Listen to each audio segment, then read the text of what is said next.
Romanos capítulo 5.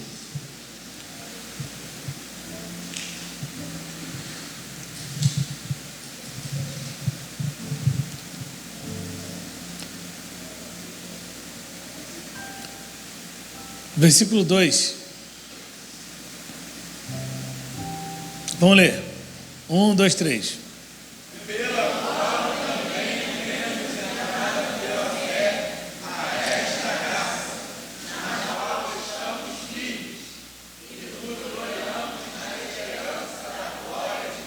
Versículo 3.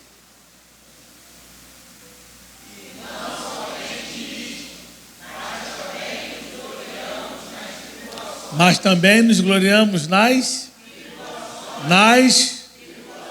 O que é que ela produz? A tribulação produz o quê? 4.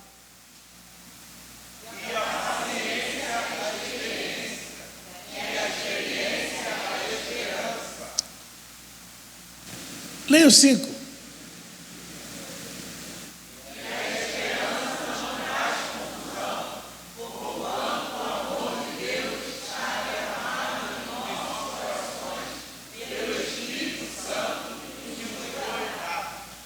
Amém. Que o Senhor continue abençoando a leitura da sua palavra. Tome assento. Vamos lá. Rapidamente. Muito rapidamente. Gente, vamos pensar aqui um pouquinho sobre esse texto. Um texto muito rico. Eu já falei para vocês várias vezes da riqueza de Romanos. Paulo estava profundamente inspirado quando escreve para a igreja de Roma. Detalhe, a inspiração dele vem justamente da sua situação. Por quê, pastor? Porque Paulo estava preso. Paulo estava sem a sua liberdade. Paulo estava vivendo um momento de extrema dificuldade. Porque as prisões romanas, elas eram duríssimas. Ficava em lugares subterrâneos, com um grau de umidade muito, mas muito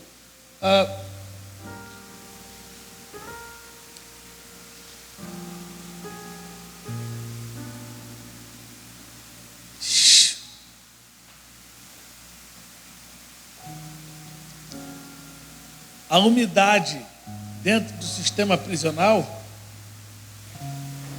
era visceral, porque já não pegava sol e ainda tinha umidade, situação fétida. Era um sofrimento incomum.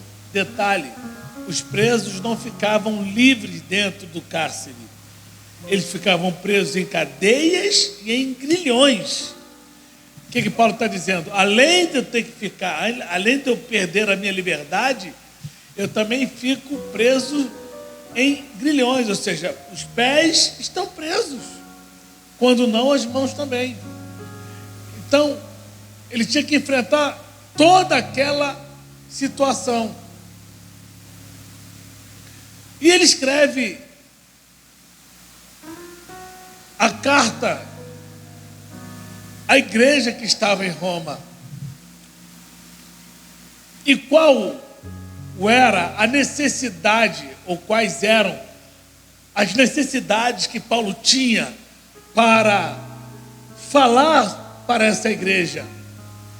Nós sabemos que Roma hoje é uma cidade na Itália, mas na época era um império. Correto?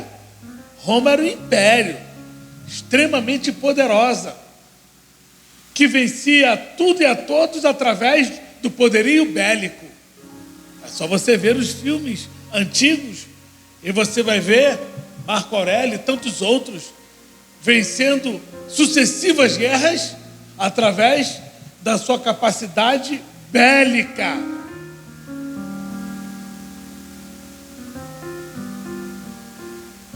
Arco, flecha, espadas, cavalos. Eram altamente preparados. Altamente preparados.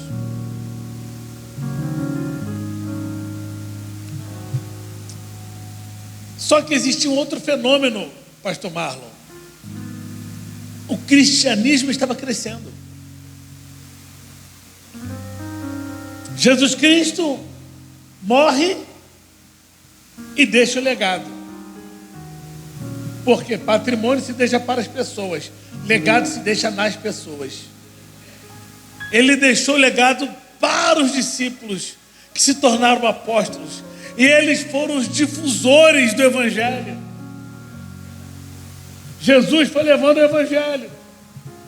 Até que chegou num cara chamado Paulo. Saulo, que depois se tornou Paulo. E Paulo acelerou o processo. Paulo vem com uma velocidade incrível. Tanto que ele brigou com Barnabé, bateu de frente com Barnabé, por causa de Marcos. Marcos está dificultando a nossa vida, porque ele não anda rápido, eu preciso fazer isso rápido. Temos pressa. Parecia que Paulo também sabia que ele teria uma vida curta. E ele tinha que correr.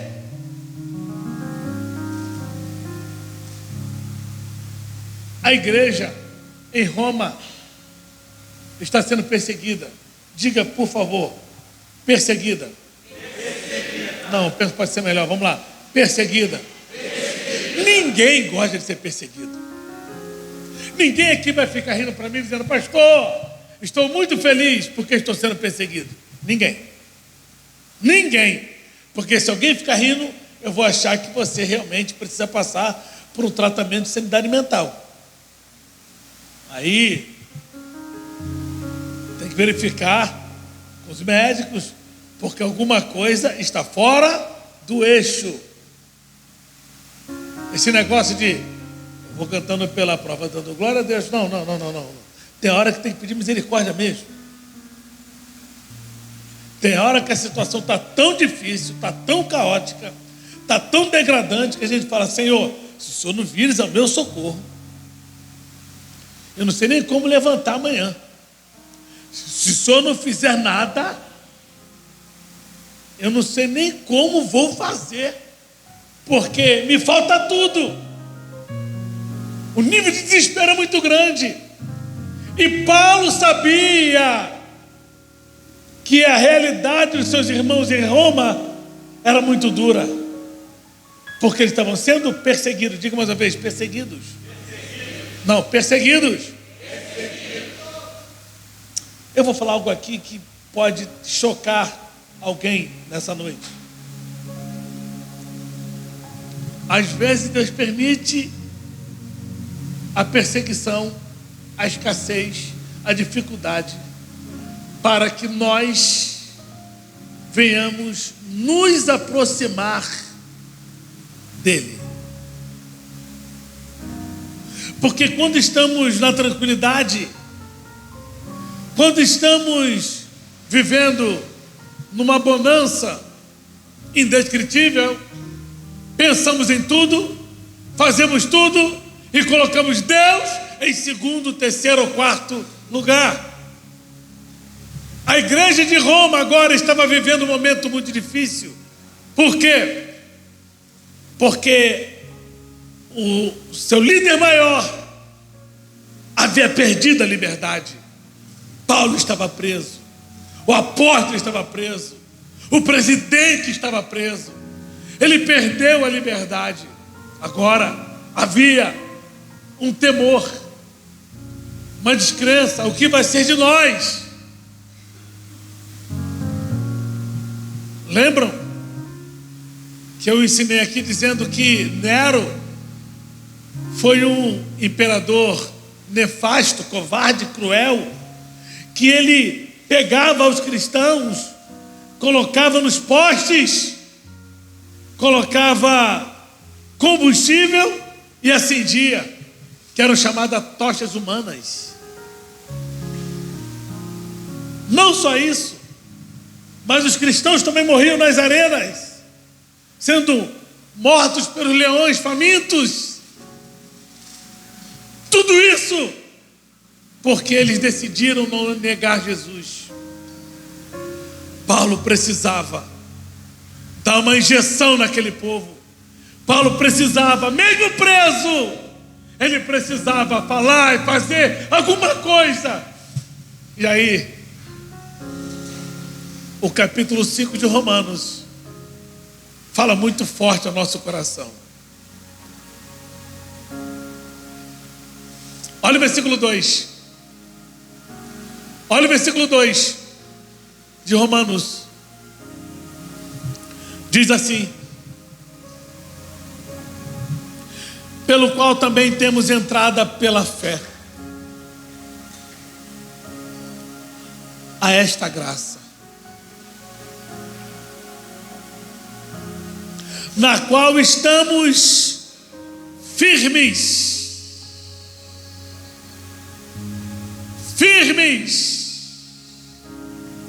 e nos gloriamos na esperança da glória de Deus. Paulo está dizendo aqui para os seus irmãos em Roma: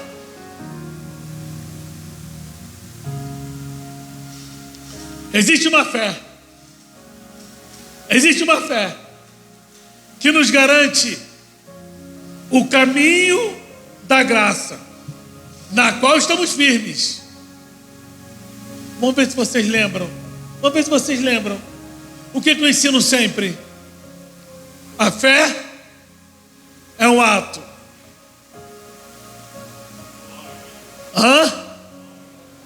Vamos lá. A fé é o quê? Um ato do homem para Deus. Quando Jesus Cristo curava, o que ele dizia? Vai que a tua fé. Então a fé é um ato do homem para Deus. E a graça? É um ato de Deus para o homem. Mas eu não aguento ser bufeteado. Eu não aguento mais sofrer esse tipo de coisa. Paulo, a minha graça te basta. A graça é um ato de Deus para o homem. A graça é uma bênção de Deus para o homem. Vou melhorar. A graça é um presente de Deus para o homem. Porque é um favor que você não merece, William, mas Ele a si mesmo te dá. E a graça nos mantém, a graça nos sustenta. Tudo que Deus quer é que eu não perca a fé. Porque isso Deus não pode fazer por você. A fé é um ato do homem para Deus. Eu preciso aqui nessa noite dizer algumas coisas, algumas verdades. E se alguém foi atingido, que Deus te abençoe. Se ficar chateado, que me perdoe. Você nunca vai conseguir avançar no eixo que Deus quer se você não utilizar a fé. E a fé, ela não pode ser uma modinha que se diz de dentro para fora. A fé precisa ser vivida. A fé precisa ser praticada. A fé precisa ser enaltecida de dentro para fora. O inimigo precisa perceber, porque ele sabe quando você está passando dificuldade. Ele sabe quando você está passando uma tremenda e dura escassez. Ele sabe quando tudo que você plantou, planejou, acreditou, não aconteceu. Ele sabe. E Ele está esperando o seu ato. Qual é o seu próximo ato? Se o seu ato vem com fé ou o seu ato vem sem a fé. Por quê? Porque a partir daí Deus vai utilizar a graça. Entenderam? Entenderam ou não? Se a tua fé falar mais alto do que a tua descrença, Fique tranquilo, a graça vai chegar. A dor que tu está sentindo, a graça vai cobrir, vai resolver. Por quê? Porque a fé, eu posso falar de fé? Posso. Porque muitas vezes eu precisei da fé, e a fé trouxe a graça necessária para a minha vida. Várias vezes. Quer saber de uma verdade? Até hoje eu sou um dependente desse elemento só com duas palavras, com duas letras, que é a fé, mas com significado absurdamente grande. Paulo sabia que os seus irmãos em Roma precisavam se utilizar da fé e se estruturar, se assegurar na graça. Aí ele se utiliza, olha isso aqui, na qual estamos firmes. Outra verdade que você precisa ouvir: sem esses dois elementos, Evandro, não tem salvação. Salvação é a junção desses dois elementos: fé e graça. Fé e graça. Fé e graça. Eu preciso crer que amanhã a resposta chega. Não, mas não chegou amanhã, não chegou na quarta. Vai desesperar? Não. Se não chegou foi porque alguém me ligou hoje dizendo o seguinte: pastor, meu marido tentou, fez o concurso, quando ele estava chegando, ele desmaiou e não conseguiu ir até o final. E nós estávamos acreditando. Eu falei: ei, se ele não chegou até o final, é porque Deus tem algo muito maior para ele. Isso é fé. Isso é fé. Quando você deseja algo, esse algo não vem, ao invés de você reclamar por aquilo que não veio, você já declara: o que vai vir na frente vai ser muito maior. Mas tu tá vendo o que está vindo na frente? Se você ver, não é fé, rapaz. Se for tangível, não é fé, tu não tem que ver. Porque a fé é o firme fundamento das coisas que não se veem, mas é prova das coisas que se esperam. Eu não estou vendo, mas está vindo. Eu não estou vendo, mas está chegando. Eu não estou vendo, mas Deus está usando alguém. Eu não estou vendo, mas Deus já decretou, já declarou, já determinou. Eu não estou vendo. Eu só vou ser abraçado pela graça se eu declarar que eu tenho fé, que eu acredito, que amanhã, ou daqui uma semana, ou daqui um mês, o milagre vai chegar na minha casa. Está entendendo, Alex? Está entendendo, Francisco? Está entendendo? Vocês que são empresários, tem que entender essas coisas. Às vezes você planeja, você projeta, você acredita, você já até parece que está fazendo festa, mas a coisa não acontece. Por que não acontece? Porque Deus permitiu que não acontecesse. Foi Deus que permitiu. Que é isso, pastor? Deus não quer que aconteça. Se você entender o princípio bíblico, que não cai a folha de uma árvore se Deus não permitir, tu vai entender que Deus não permitiu que você fosse ali. Porque se você fosse ali seria muito bom, mas poderia ser o teu fim trágico. O que Deus faz? Não permite que você entre naquele negócio. Não entendeu? Vou explicar melhor. Existem coisas que aparentemente está maravilhoso, está tudo certo, está ótimo, mas Deus sabe que ao final aquilo vai te afastar dele, aquilo vai te fazer ignorar as suas promessas. O que Deus faz? Deus mantém a porta fechada, ele não abre a porta. Mas o que Deus quer? Quer que você fale o seguinte: Deus não abriu a porta agora, é porque Deus tem algo muito poderoso para mim logo ali na frente. Aí tu mexe no coração de Deus, tu mexe na sensibilidade de Deus. O que não era para ser, passa a ser. Porque Deus não aguenta quando nós nos manifestamos com a fé. O que Deus faz? A minha graça desce, vai.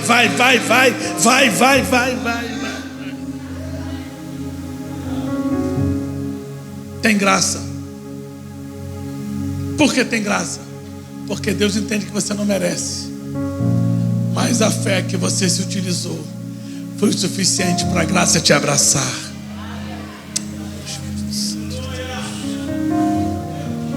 Pelo qual também temos entrada pela fé a esta graça. Tu só entra na graça se você tiver o quê? Fé. Tu só será abraçada, Samla, pela graça se você se utilizar da... Entendeu, pastora Mauricéia? Entendeu? Aí, quando isso acontece, você está o quê? Firme. E você se gloria em quê? Na esperança. Por favor, repitam comigo.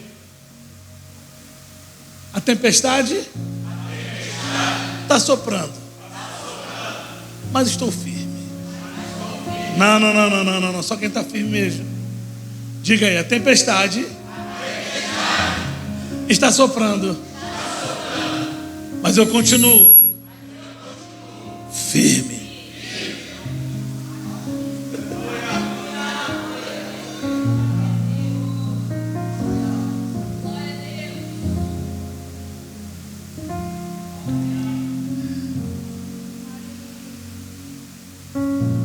E a fé precisa de um combustível. Olha lá o combustível lá, ó. Esperança. Diga esperança. A esperança é o combustível da fé. Combustível ruim.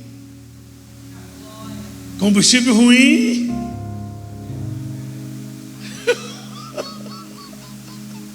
Combustível ruim. Onde é que eu consigo ter bom combustível? Na palavra. Combustível seguro pela palavra. Se for nada contra a revelação, até porque eu creio em revelação desde a minha tenra idade. Visão, revelação e profecia. Graças a Deus. Mas isso não é a base da igreja. A base da igreja é a palavra. Palavra. Palavra. A igreja é sustentada pela palavra.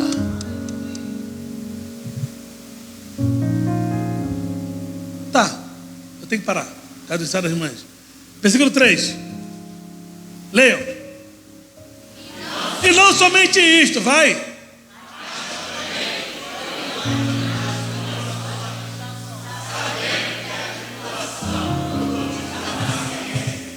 Deus tem uma forma de tratar com a gente que às vezes a gente fica irritado com o Senhor. Mas fique tranquilo, tudo que Deus faz é perfeito. Diga comigo, tudo que Deus faz, ainda que eu não entenda, é perfeito. Mais uma vez, tudo que Deus faz, sim, vamos, tudo que Deus faz, ainda que eu não entenda, é perfeito.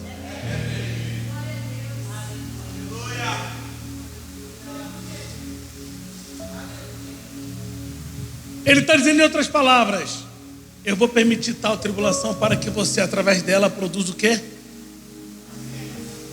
Paciência. Por quê? Porque você é aquela pessoa ansiosa, o tempo todo ansioso. Você é ansioso.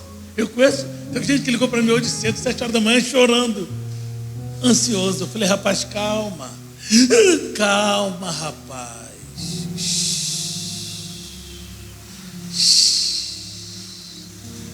A ansiedade destrói o emocional de muita gente. Eu, quando chego no hospital para ser examinado, passando mal, alguma coisa assim, eles perguntam, você tem alergia a alguma medicação? Eu falo logo, o que eu falo? Não, injeção até eu tomo, mas Plasil. Você não toma Plasil? Não. Eu tenho alergia a Plasil. Por quê?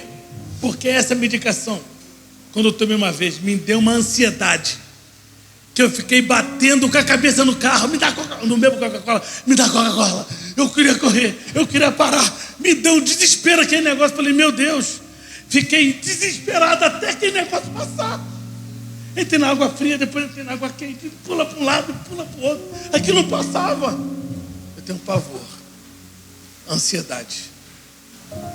Ansiedade. Olha o que a Bíblia diz, filhinhos, não estejais o quê? Ansiosos por coisa. Deus não quer que você fique ansioso por nada. Porque a ansiedade vai machucar o teu estado emocional. E aí, quando você estiver comprometido emocionalmente, você entra num estado profundo de depressão. Está depressivo, só quer ficar no escuro, não quer sair de casa, não acredita mais em nada, passa a vegetar. Por quê? Ansiedade. Está ansioso. O que Deus faz? Vou permitir uma tribulação, para que você aprenda a ter o quê? Paciência. Eu não suporto o Salmo de número 40. Esperei com... Não, eu espero com ansiedade. Eu até espero mais ansioso. Eu tenho que saber. Eu não aguento, não. Não adianta esperar com ansiedade. Tem que esperar com paciência. Diga, não adianta, é com paciência. Não, fala o que eu estou falando. Não adianta, é com paciência. Porque se você não esperar com paciência, você não vai entender o restante do versículo. Esperei com paciência no Senhor. E Ele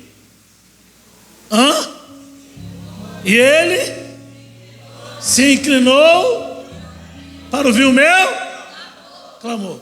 Se tiver com ansiedade, Ele não ouve. Por quê? Porque você ainda não entendeu a questão da paciência.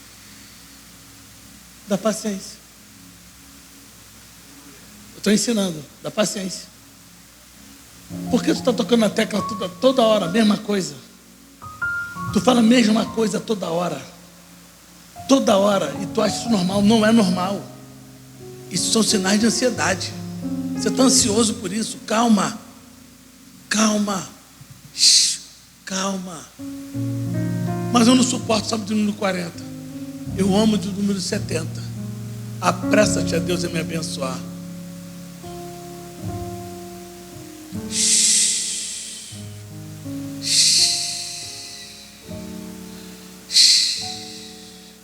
Diga para mim, Deus tem sempre o melhor para mim. Estou ensinando. Terça-feira de ensino, estou ensinando. Pelo menos se uma pessoa aqui entender, eu já me dou por satisfeito. Então Deus vai se utilizar, Guilherme, da tribulação, para que alcance a sabedoria da paciência. Isso é para todos nós, tá? Todos nós. E aí, quando nós entendermos a importância da paciência, a importância de sermos longânimos, porque tem gente, Júlio, que acha porque nós somos pacientes longânimos, acha que nós somos tudo bobões. Não tem nada a ver uma coisa com a outra. Ninguém é mais longânimo do que Deus. Ninguém é mais paciente do que Deus. Ninguém. E Deus é bobão? Não. É porque Ele acredita que o ser humano pode mudar. Ele acredita que o homem pode ter uma nova oportunidade. Eu vou ser longânimo. Não tomo decisão de cabeça quente. Calma.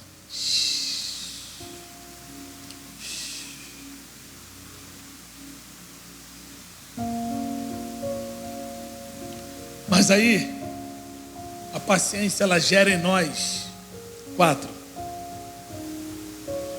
O quê? E a paciência, a experiência. Vou parar aqui na experiência. Meu saudoso pai dizia o seguinte para mim: A sua inteligência, meu pai falava que eu era inteligente, a sua inteligência nunca vai ultrapassar a minha experiência. Porque experiência é só com o tempo. Aqui, ó, experiência. Quem aqui compra experiência? Quem? Experiência com o tempo. Existe aí uma turma aí de propaganda enganosa que compra um negócio aí, um canudo, aquilo outro, e tem experiência tal, aqui experiência ali. Isso é propaganda enganosa. Eu estou falando de experiência adquirida com o tempo. Experiência adquirida com o tempo. Deus vai permitir que a paciência vai nos levar ao ápice da experiência. Quando você vira alguém passar por aquilo que você passou, tu fala: ei, rapaz, descansa, não vai morrer não, já passei por isso, levanta a cabeça, vamos embora. Isso é experiência. Isso é experiência. Ah, mas eu não estou aguentando, eu vou morrer. Vai morrer não. Como é que sabe que eu não vou morrer? Porque eu já conheço isso aí. Eu já conheço isso. Não morre. Não morre. Não morre. A experiência, Graziano, diz, te autoriza até você cantar aquela música assim, que diz assim: eu não morrerei, mas viverei. Como é que é? Como é que é? Como é que é, Lucas? Aquele... Não, vai ver o tom.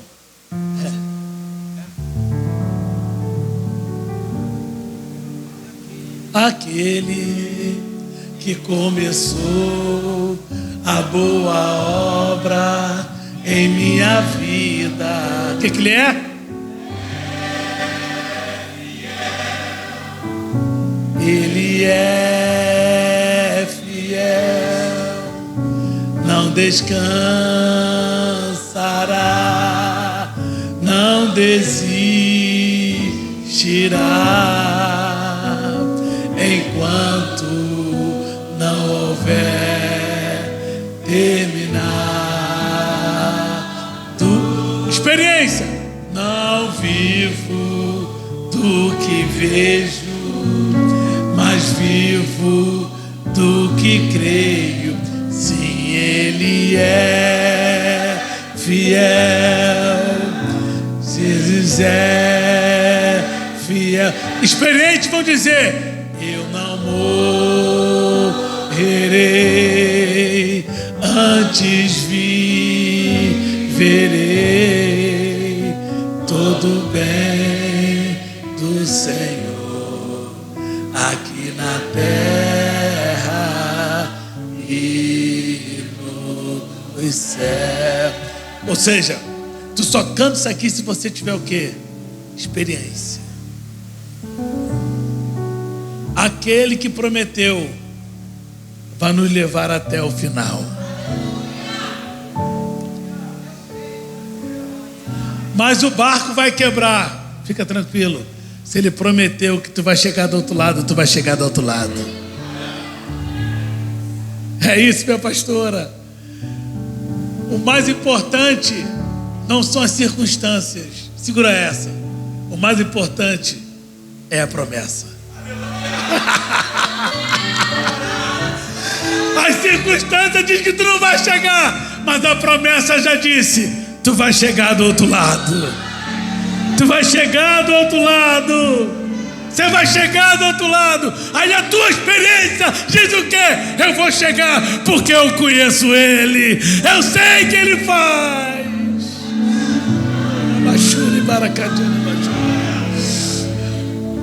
Experiência. Experiência. Experiência.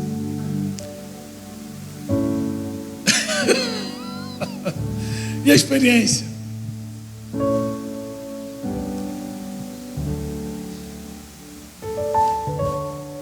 Pô, mas nós começamos com esperança lá no 2, Marlon. Estamos firmes na esperança. Nós já sabemos que a esperança é o combustível da fé. Esperança. Esperança. a esperança para o ferido,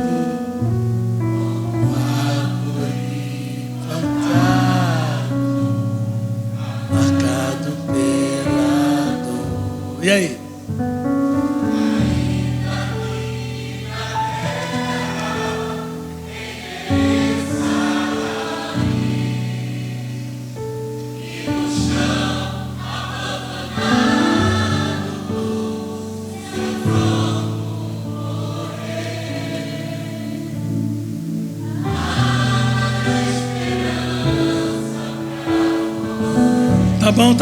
Tá bom, a esperança. Diga comigo, a esperança está viva. Diga, minha esperança está viva. Porque você só vai ter fé se o combustível for bom. Tu só vai ter fé se o combustível for bom. Só vai ter fé se o combustível for bom. Se o combustível não for bom, o carro vai enguiçar ali na frente. Por isso tem muita gente, pastora Joana, tem muita gente que para no evangelho, fica envergonhado com o evangelho, quer ir embora do evangelho. Sabe por quê? Porque está consumindo combustível ruim. Combustível ruim. A primeira coisa que eles fazem é o carro parar ali na frente. Eu não quero mais saber de ser crente. Eu não quero mais saber de ser evangélico. Eu não quero mais saber de professar essa fé. Eu não quero mais saber. Ei, quer ter um combustível que não para o teu carro? Está aqui a palavra de Deus. É a palavra da verdade. Arabachúrica.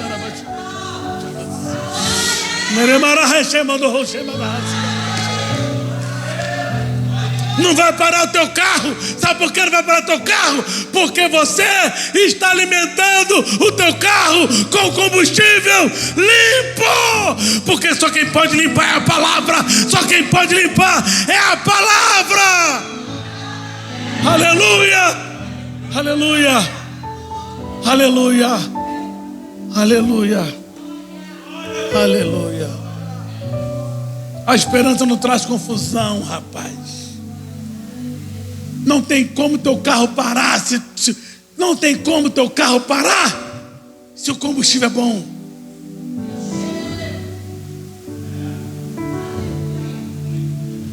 Saímos do Campo do Jordão na Mercedes branca. Mercedes, disso sabe, é um experiente de carro pra caramba. É um carro difícil de enguiçar. É muito difícil de enguiçar uma Mercedes. Uma Mercedes branca, que vocês conheceram. Saímos de Campo do Jordão, estamos vindo para o Rio. Paramos em Aparecida para abastecer num posto caquético. Paramos ali, abasteceu. Bota aí, diesel, lota. 2 quilômetros da frente, eu estou acelerando. Cadê o acelerador? Cadê o acelerador? Combustível contaminado. Combustível ruim. Não coloque combustível ruim no seu carro. Porque senão tu não vai ter. Aramachore bacana. Se colocar combustível ruim, você vai parar ali na frente e vai querer culpar alguém por ter parado no evangelho. Mas o errado foi você que colocou combustível ruim. Está ouvindo o que não deve e está praticando aquilo que não pode. Está ouvindo o que não deve e está praticando o que não pode. Por isso que o teu carro parou. Tem sempre alguém que é culpado. Mas nessa noite o Espírito Santo me move a dizer para você: tem combustível puro aqui nessa igreja.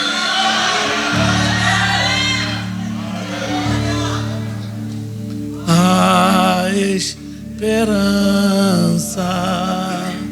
para o ferido, como árvore cortado, marcado pela dor, ainda que na terra envelheça.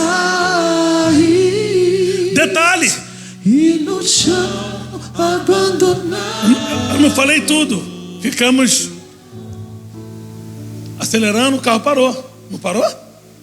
O carro parou na estrada. Parou na estrada. Mato de um lado, mato do outro. Liguei para Edilson. Edilson veio. Liguei para o seguro. E aí, Ju, vamos ficar aqui? Não vamos ficar? O que a gente faz? A gente não sabe, não tinha. Vamos andar. Melhor ficar, não, vamos andar. Andamos. Se a gente fica parado ali no carro reclamando, pista perigosa, parar no carro reclamando, nós não saberíamos que logo ali na frente tinha uma Vitória. Restaurante tinha tudo, 200 metros na frente, só que o mato estava tampando, a gente não conseguia ver. Como a gente não reclamou, a graça veio. Vamos andar. Paramos lá, almoçamos no restaurante. Edilson chegou também o pessoal do seguro, botou em cima do carro, foi embora. Eu nunca mais peguei aquele carro. Foi embora. Troquei o carro. Foi embora. Combustível ruim. Aparentemente o posto era bom, mas o combustível era ruim. Aparentemente, estão tentando dizer para você é bom, mas o combustível é ruim. Sem esperança não tem fé. E sem fé não tem a graça. Olha como é que... tudo encadeado. Sem esperança você não consegue desenvolver a fé. E sem fé, esquece a graça. Porque a graça é um favor que a gente não merece. Ele está dando, é Deus que está dando. Você não merece. Mas para você receber a graça, tu tem que declarar fé. Se não declarar, esquece. Esquece. Esquece. Ao cheiro das águas brotará, como planta nova florescerá, seus ramos se renovarão, não cessarão os seus frutos e viverá. ao cheiro das Águas brotará, como planta nova florescerá, seus ramos se renovarão, não cessarão os seus frutos e viverá.